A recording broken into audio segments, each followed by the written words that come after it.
What's going on, everybody? Welcome back to Quarantine Kitchen. Thanks again for joining us for another week.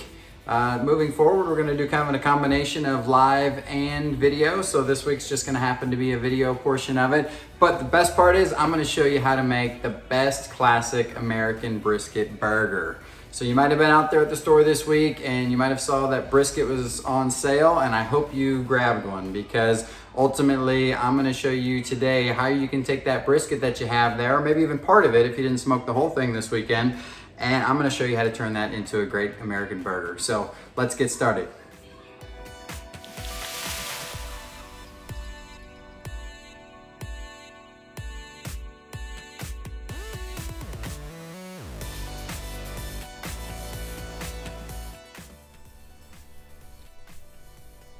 So to start today, guys, we're going to start with just a nice light brioche bun.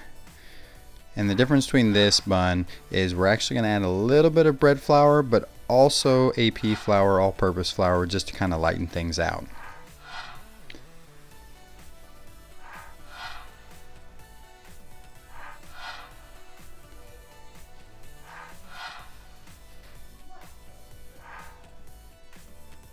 Now to get things going here, we're going to add our yeast into our warm milk and water mixture along with our sugar. Now that sugar is going to be the food that's going to help that yeast get going, but also too, you want to make sure that it's nice and warm, your liquid, between 105 and 110 degrees. Anything less and it's not going to activate that yeast. Anything more and it's going to start to kill it. Then we're just going to add in and we're going to beat in 1 egg. And you'll see the steps here that we're going to add in the flour first, then our yeast mixture, and then our egg to follow. And the other important thing to know is we're going to let that yeast mixture sit for about 4 to 5 minutes, and you'll notice bubbles start rising to the top. This is also a great way for you to be able to test to know that you have good yeast. Okay, and here we're using active dry yeast. If you wanted to use something like an instant yeast or even a rapid rise yeast, this would also work. So in goes the flour along with the yeast mixture and the egg, and we're just going to put on the paddle attachment. The paddle attachment is really going to bring it together, something that the dough hook couldn't really do on its own. So the paddle will help bring everything together, and then we'll go ahead and take that off and we'll put on the dough hook from there. And this is what's really going to do the majority of the work. Once we have that, we're going to add in our little bit of butter along with our salt. And that's the final ingredients. Now we're just going to kick this guy on medium speed, or if you have a KitchenAid mixer, number 3 or 2.5, 3. And you're going to let that go for about 5 to 8 minutes. And you just want a nice, smooth, buttery texture. Something like this, which you'll see as I pull it out here. We've come a long way from that shaggy dough that we started with, and you just want to put a little bit of flour down. That's just going to keep it sticking as well as on your hands. And as you can see, such a dramatic difference. Now we have such a smooth, silky dough, and it's just really nice and flexible. So we're just going to knead it into a nice round ball, smooth surface. Plop it right back into the bowl.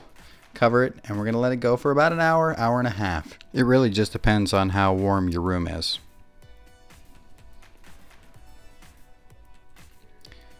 Now for the brisket portion of it, or the burger portion that we're going to be turning this brisket into today.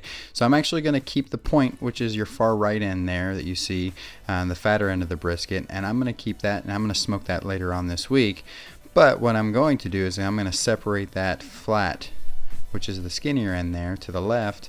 I'm going to separate it from the point. And the reason I want to do this is because a lot of times when you cook brisket, you end up overcooking and drying out the flat, or the flat part of it, and then the point isn't quite done. So what we'll do is instead I like to smoke just the point of the brisket and then do something like grinding up the flat like I'm doing here today. And as you can see, if you watch a lot of videos online, I'm not taking the traditional method of separating the flat from the point. All I'm really looking for is to make it as even as possible. So when I have something like the point there, I want to be able to be as even as possible. When I go back to cook this, it's going to cook evenly on that smoker. And then I'll take this other thin side of the flat, and that's where I'll grind it up. But as you can see there, I'm just more or less pointing out where you would normally divide the point from the flat. So technically I'm still keeping a little bit of that flat on there, but ultimately as long as it's a nice even surface, I'm okay with that. So I'm now just taking the flat and I'm cutting it down to about 1.5 inch pieces. Now depending on what size grinder you have, mine happens to be a little bit on the smaller side, so if it happens to be, just cut it whatever size that works for you.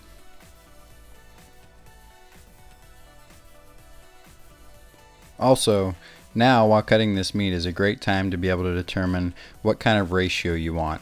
For a good juicy burger, you typically want something between a 70-30 or a 80-20. So that means 70% of the beef and 30% fat. So there's no real great way to do it other than really experience and getting to know your grind. But ultimately, I would always say err on the side of a little bit more fat, because there's nothing worse than a really dry burger.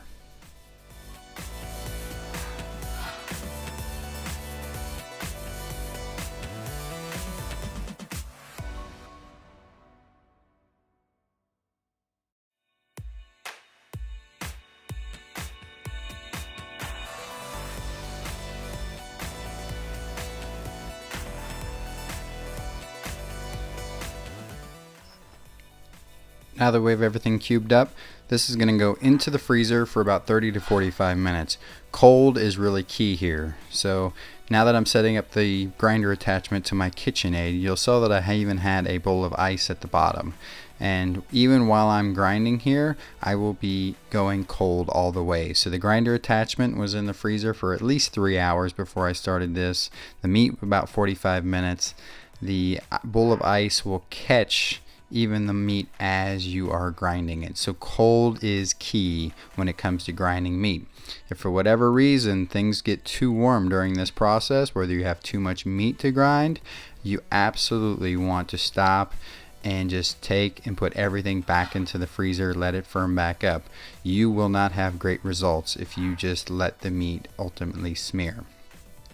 So let's jump back over to the dough here. As you can see, it's doubled in size at this point. So now I'm just punching it down. I've made it into a log at this point, and I'm dividing it into 8 portions. Now whatever size buns that you want to make at this point, it's totally up to you. I just happen to be making 8 4-ounce portions here. However, if you wanted to either bigger or smaller, absolutely. If you want to do something like small slider style buns, you could absolutely do so. Even like a 2-ounce bun would be great for a burger like this. So, and as you can see, I'm just using a pastry cutter to be able to cut that. You could use something as simple as a butter knife or even knife. Just be careful. But absolutely, you do not want to handle this dough too much at this point. Now here's really just the key, where you're taking that, you fold it end on end, and then just by cupping your hand, you're massaging that dough and you're working it against the counter. And the real key here is that most people miss is the fact that you don't want a lot of flour on the counter surface at this point. You want that little bit of tackiness from the dough to stick to the dough ball, and that's what's really going to allow you to have that motion and create that smooth, soft surface and create that nice tight ball.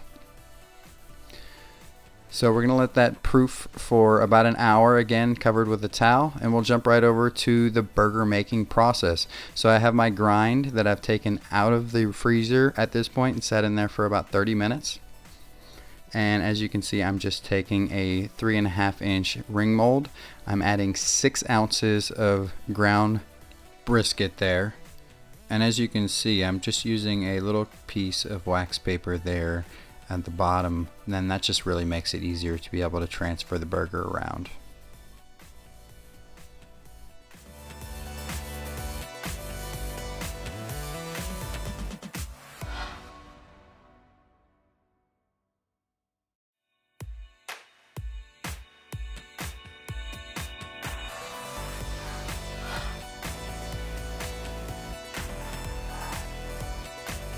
And there you have it, guys. A perfect 70-30 blend brisket burger. Now time to get those buns in the oven. So as you can see, they've sat for about another hour. doubled in size again, and I'm just hitting it with a little bit of egg wash. Egg wash just being 1 egg with a little bit of water or milk blended together. You want to brush that on, and that's what's going to give you a nice sheen on the outside. It's kind of an optional thing here, but I like to do just a little bit of sesame seeds on top. Kind of gives it that nostalgic feel. Now, as you have your oven at 400 degrees, you're going to put a pan, could be a cast iron, at the bottom, and you're going to add a little bit of ice cold water. And what that's going to do is that's going to create some steam. You're going to bake those buns for about 15 to 18 minutes. And as you can see, it doesn't get much better than that. Now time for the burger. So as you can see, I just do a little bit of salt and pepper on that burger. I'm also, that dimple that I created on the first side, I'm going to recreate on the rear side. And what that's going to do is that's going to help prevent the bulge, if you will. And that bulge is what happens with so many people and burgers.